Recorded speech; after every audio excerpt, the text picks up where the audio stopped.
one of humanity's most important accomplishments of the last century. That's how the International Committee of the Red Cross sees the Geneva Conventions. The organisation's work is based on that treaty signed in 1949. Over the past 70 years, it's set the international legal standard for the humane treatment of prisoners of war and civilians during times of conflict.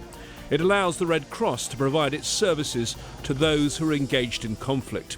The ICRC is an independent, neutral organisation that works to ensure humanitarian protections and assistance for victims of war. It also takes action in response to emergencies and promotes respect for international law. But with the scale of this century's conflicts all over the world and the increasing battle for influence, how does the ICRC make sure the Geneva Conventions are followed? The president of the International Committee of the Red Cross, Peter Maurer, talks to Al Jazeera.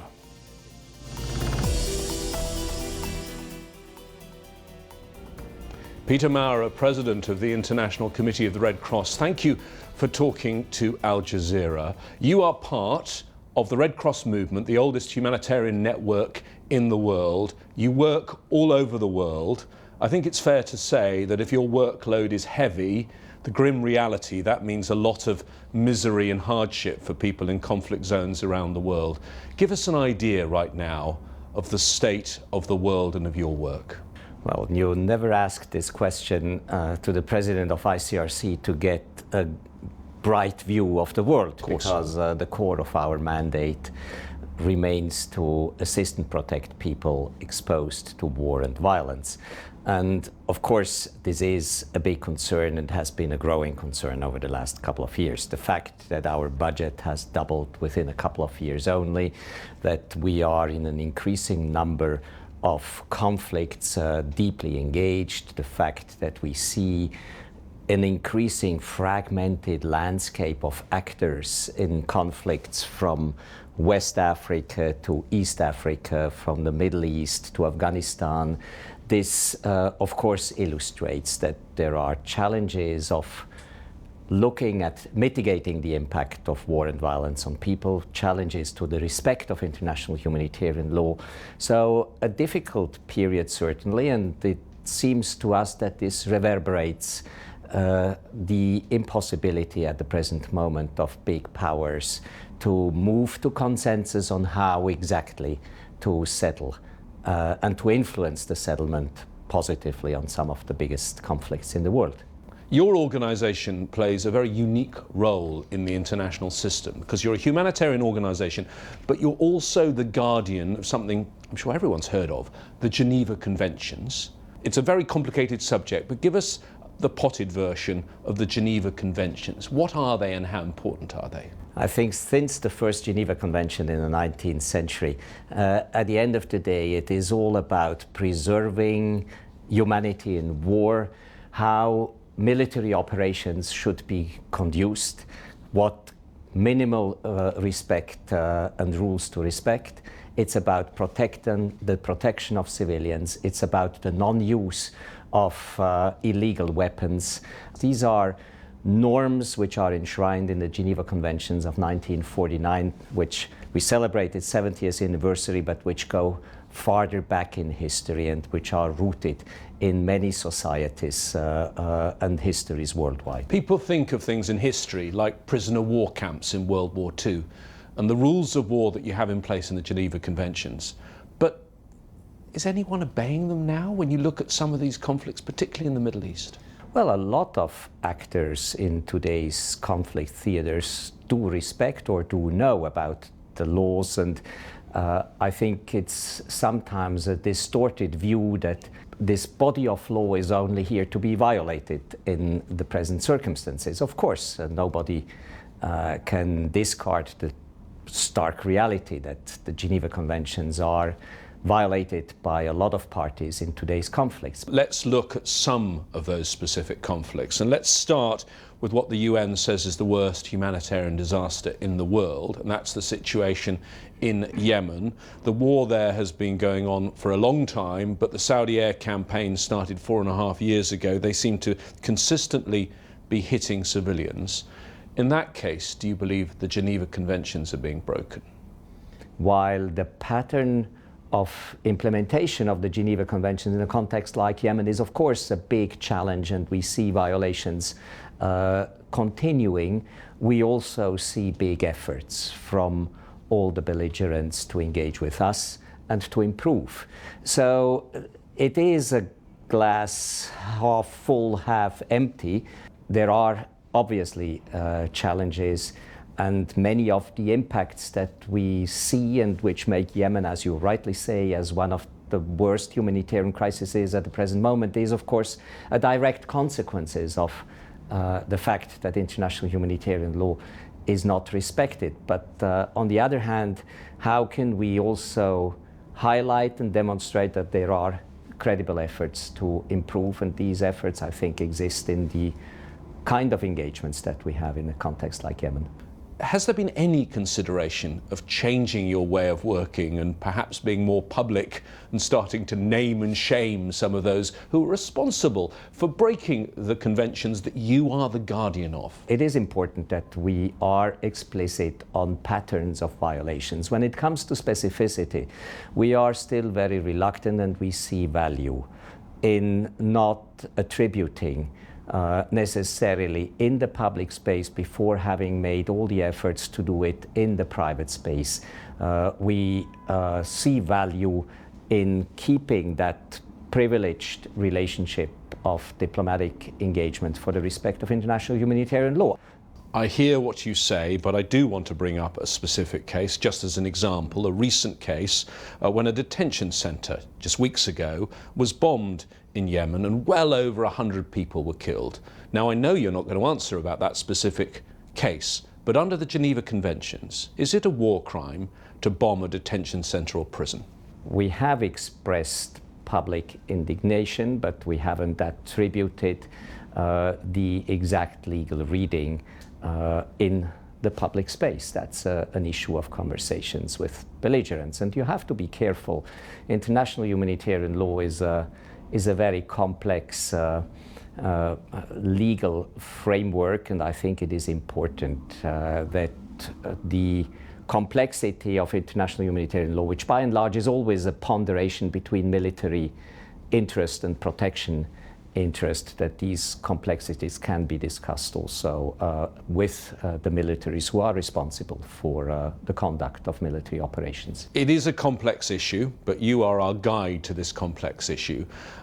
Does it make a difference in international humanitarian law if you have precision weapons and very good intelligence? Because the Saudis have American-funded weapons, they have, we believe, American intelligence, and yet in 4.5 years they keep hitting, whether it be school buses, hospitals, schools, repeatedly hitting civilian targets. Well, I certainly believe that there is an advantage of having intelligence and precision instruments in order to guide and to lead your military operations in a way which is compatible to international humanitarian law. And I think it is important that those who deliver weapon and precision instruments to partners in warfare take also responsibility to engage that these weapons and these instruments are used in a way compatible with international humanitarian law. And I think that's very much a debate in body politics of the United States and other countries who do deliver weapons to the belligerents in the region that you mentioned. So I think the good thing about the Geneva Convention is that all states have signed up to these conventions, so it's a common basis which entices also responsibility for all states. When you look at the grim picture of Yemen, it's hard to find some good news, but potentially you could say that since the end of last year, Hodeidah is a bit of good news, sort of good news, in that there has been a very shaky ceasefire. How has that affected the flow of much needed humanitarian aid? Well, here again, it's a glass half full and half empty. Of course, compared to the needs we register in theaters of operations in Yemen, what the pipeline of goods coming into Yemen through Hodeidah has remained below what we would expect to do. Yemen remains a context in which the pipeline of humanitarian assistance and protection work remains complex. Of course, it's a positive element that more goods can come into the country, but there are still a lot of restrictions which would make Yemen a context in which the situation would change dramatically to the better. At the present moment, humanitarian actors are still limited not only by the import into Yemen, but also by the situation on the ground in Yemen to distribute goods to those who are most in need, because combat operations in the country, violence continues, and as you know, as good as we all know, this is a very complex situation in which so many actors on the ground are involved. So it remains a challenging situation. The fragile Hodeidah deal was part of what was agreed at the talks at the end of last year in Stockholm. What was also supposed to happen was a massive prisoner exchange between the Houthis and the Yemeni government, and your organisation, the ICRC, was supposed to be dealing with that, negotiating it, making it happen. I don't believe a single prisoner has been exchanged, has it? Well, tell us what went wrong. Indeed, you rightly draw the attention to this important issue. We continue to be engaged and hope to debug and deblock the situation together with... Which side is causing the problem? Well, I'm not going to attribute responsibility for a non-emergence of consensus around a diplomatic deal, but I think as in any other situations, I think we are very much committed together with the UN to make these agreements, these tentative agreements in Stockholm, these areas which have been identified as priority areas happen, and the detention exchange program, according to my organization, and would be, of course, a very important confidence-building step, which hopefully would ease tensions in other areas as well. Let's move to another conflict in the Middle East, to Syria, which I know is your largest operation in the world currently. We heard consistently over a war that's lasted 8.5 years from world leaders, there is no military solution in Syria. And yet we watched one play out, Assad has carried out with the help of the Russians and a military solution. Are you dismayed that a series of de-escalation zones were picked off one by one? We certainly have witnessed the same discrepancy, and I have myself highlighted in public statements the same discrepancy over the last couple of years, that for 8 years we have heard political leaders talking about the fact that there is no military solution while pursuing on the ground military solutions in Syria. ICRC, as a humanitarian organization, doesn't pronounce itself on the justification or not of military operation. We are concerned about how these military operations are conducted once belligerents decide to go to war, and in that sense, we have even more been distressed by the repetitive violations of international humanitarian law in the conduct of hostilities, in the use of weapons, in the treatment of detainees. So Syria, unfortunately, has been and has become an emblematic conflict over the last couple of years, where the balance between respect and disrespect has been very unfavorable in terms of the treatment of civilians, the treatment of detainees.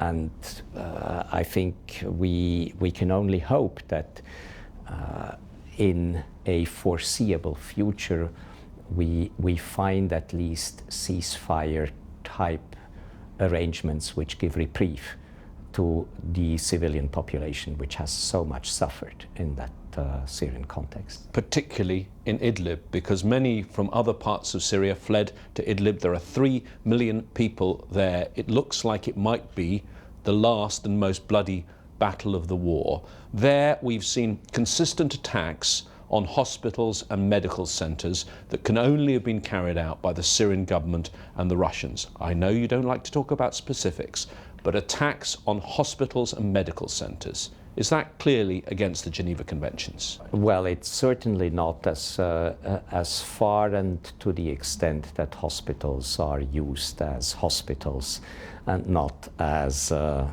basis for military operations.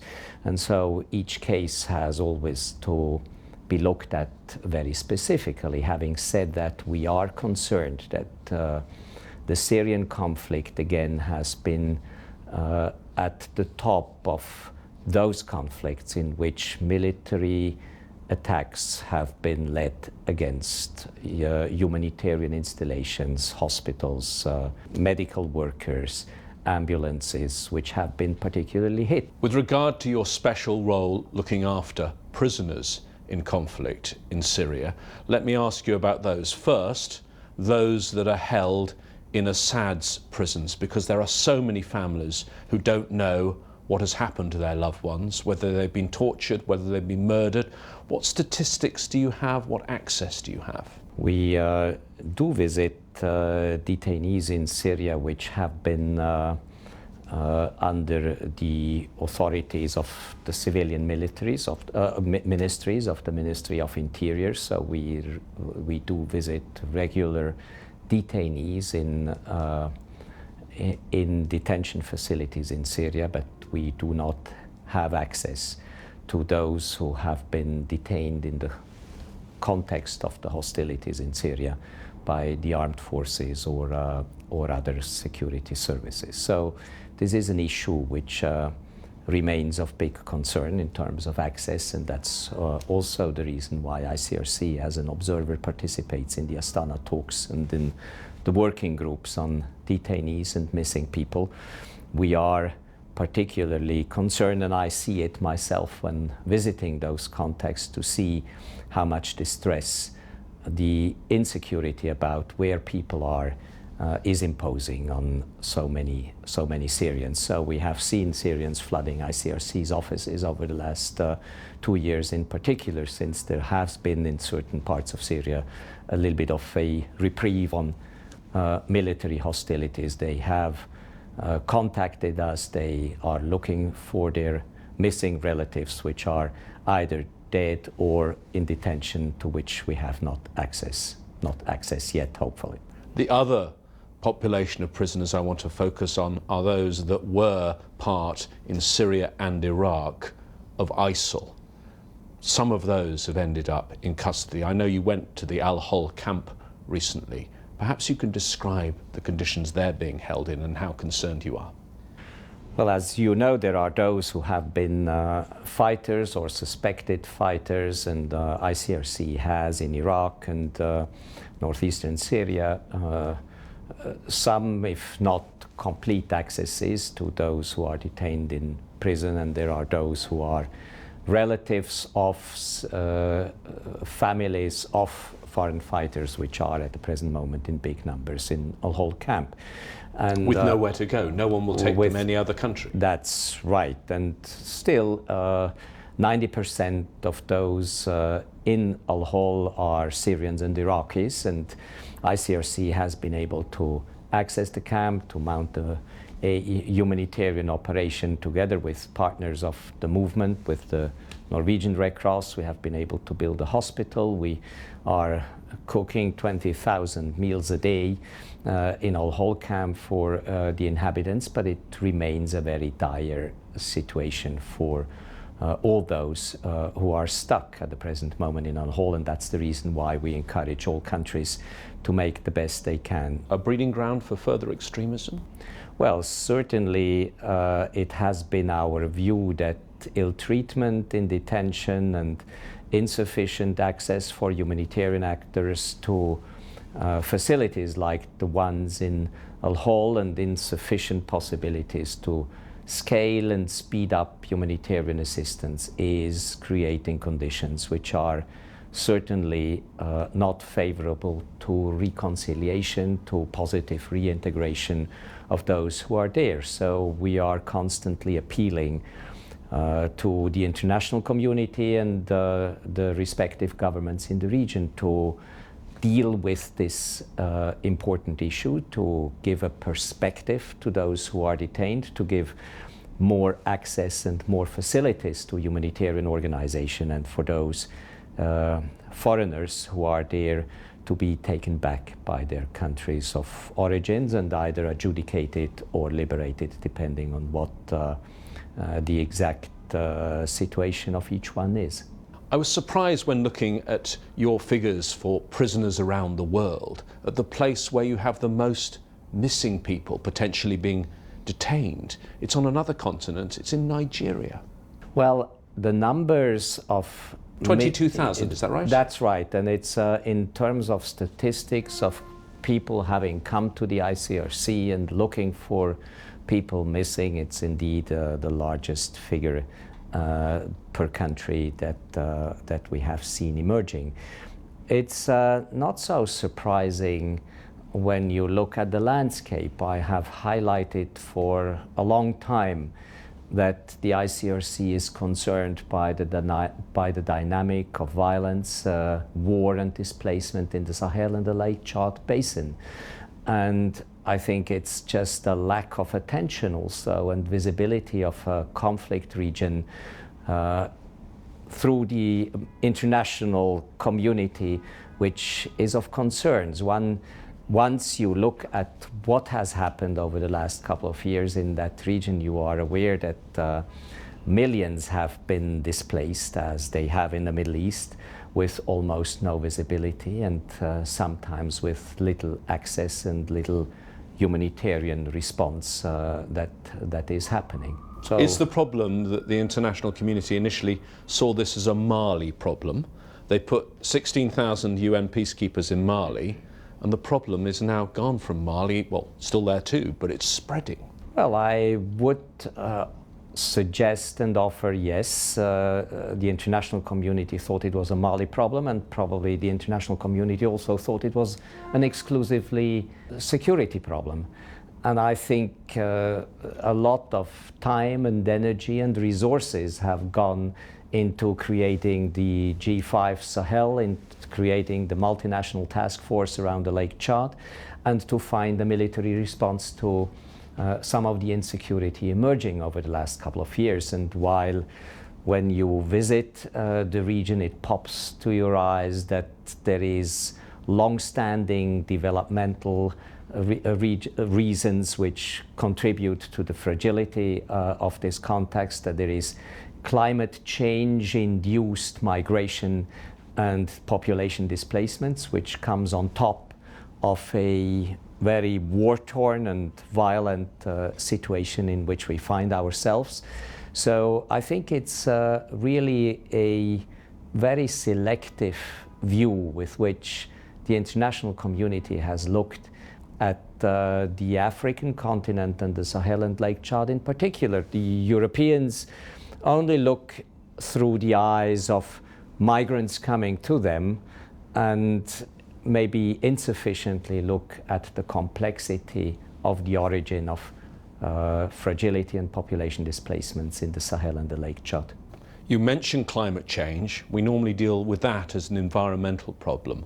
But how much of a problem as a driver for conflict do you see in the future? When you look at the list of countries most at risk from climate change, and you look at my priority list of conflict, war and violence, these almost match. 8 out of 10 places in the world which are top priorities to ICRC to respond to war, at the same time most fragile in terms of climate change. So there is obviously a link between climate change-induced fragility and violence-induced fragility. We see it visible in the Sahel because the changing rainfall patterns have fundamentally changed the behavior of agriculturalists and pastoralists. People start to move to lands which have been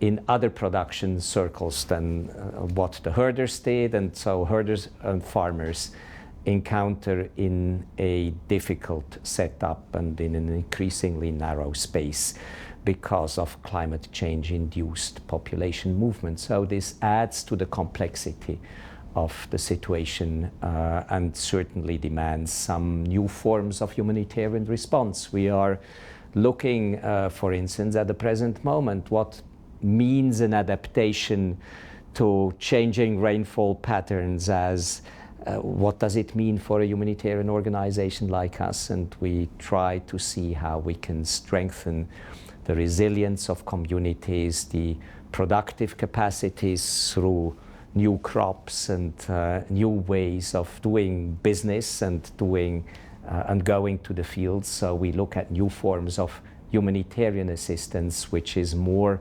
adapted to the double challenge of violence and climate change. Peter Maurer, President of the International Committee of the Red Cross, thank you for talking to Al Jazeera. Thanks a lot.